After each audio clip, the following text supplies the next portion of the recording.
कब्र और आपके निगाहों के दरमियान हायल था, वो पर्दा हटा दिया गया। आप क्या देख रहे हैं? कब्र वाले के कब्र में आग का अंगारा शोला मार रहा है। कब्र वाला बेचैन है, तड़प रहा है और आओ पगा कर रहा है, लेकिन उसकी फरियाद कोई सुनने वाला नहीं। आपको बहुत हैबत तारी हुई और वहां से आप उसी के साथ चले गए। कुछ जमाने के बाद फिर उसी कब्रिस्तान से आपका गुजर होता है। आपके दिल में फिर इश्तियाक पैदा हुआ कि जरा देखा जाए कि अब इस कब्र वाले के साथ क्या हाल हो रहा है। फौरन सर को सज्जे में जाते हैं, रब की बारगाह में दुआ करते हैं, ऐ रब दुआ ताला साहिबे कब्र के हालात को हम पर मुंतशिर कर दिया जाए। अल्लाह के नबी की दुआ कबूल हुई। कब्र और आपकी निगाहों के सामने जो पर्दा हायल था वो पर्दा हटा दिया गया। क्या देख रहे हैं? आज से चंद रोज कब्र, जिस कब्र वाले के कब्र में आज का थोड़ा भड़क रहा था, आज वही कब्र मुझे गुलजार बना हुआ है। अल्लाह की रहमत का नुज़ूल हो रहा है। आपको ये महिमा, ये माजरा समझ में नहीं आया। फौरन रब की बारगाह में दस्त दुआ होता है, ऐ रब तबारक ताला आखिर तेरी क्या महिमा है? कभी चंद रोज कब्र में यहाँ पे रुका था तो तेरे गजब का नुज़ूल हो रहा था, तेरे आज़ाब का नुज़ूल हो रहा था इस कब्र वाले पे। इस कब्र वाले में, इस कब्र वाले के कब्र में आज के शोले भड़क रहे थे, आज तेरे रहमत का नुज़ूल नजर आ रहा है। आखिर इसलिए क्या महिमा छुपा हुआ है, क्या राज पोशीदा है? आपकी टाइम से निदा आती है, ऐ मेरे बंदे सुनो सुनो, ये बंदा अपने अमाल, अपने किरदार के बिना पर इस लायक था कि इसको आज़ाबे कब्र में मुब्तला किया जाए। इस लायक था कि इसको आज़ाबे कब्र में मुब्तला करते हुए इसे आज़ाबे कब्र और अपने गजब का, मेरे गजब का इसको सामना करना पड़े।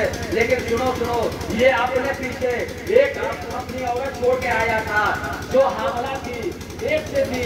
जब ये इसका इंतकाल हो गया और उसकी बीवी को जब वज़े हमल हुआ तो लड़का पैदा हुआ, और जब लड़का इस काबिल हो गया कि कुछ पढ़े लिखे तो उसकी माँ उसका हाथ पकड़कर गांव के मौलाना साहब के पास ले गई और कही, क्योंकि इल्म एक ऐसी रोशनी है कि आपकी जिंदगी का अगर वो हासिल न हो तो आपके लिए दुनिया तारीख है। दुनिया तारीख है। इल्म एक ऐसा महवर है जो जिंदगी को जीने का तरीका देता है। लज़्ज़तें जिंदगी देती है इल्म। अगर इल्म नहीं है तो दुनिया कोई है, कोई मजा नहीं है दुनिया में। दुनिया के लज़्ज़त से आप बेमारा हो जाए। तो उसकी वाजा उसे लेकर और मौलाना साहब पास तस्मिया खानी के लिए लेकर, ये तो आज जमाने में हम लोग बिस्मिल्लाह खानी कराते हैं। और इस मॉडल युग में लोगों का आलम यह है कि जब लड़का पढ़ने के लायक होता है तो मदरसे और मारूफ का रुख नहीं कराते हैं, बल्कि मॉन्टेसरी का रुख कराते हैं। जब बच्चा वहाँ अपने तालीम की इब्तिदा कहाँ से शुरू करता है? ए बी क ख। लेकिन मुसलमान है, मुसलमान के अभी भी अल्लाह का बहुत बहुत करम है, हमारे अंदर इंसानियत जिंदा है कि हम अपने बच्चे की तालीम की इब्तिदा कहाँ से कराते हैं? अल्लाह के नाम से बिस्मिल्लाह खानी कराते हैं। तो खैर ज्यादा बातों में उलझने न उलझते हुए इस हदीस की तशरीह करके मैं रुकता हूँ। तो ये इसकी माँ लेकर गांव के मौलाना के पास गई और अपने बच्चे को ये तालीम की इब्तिदा कराई।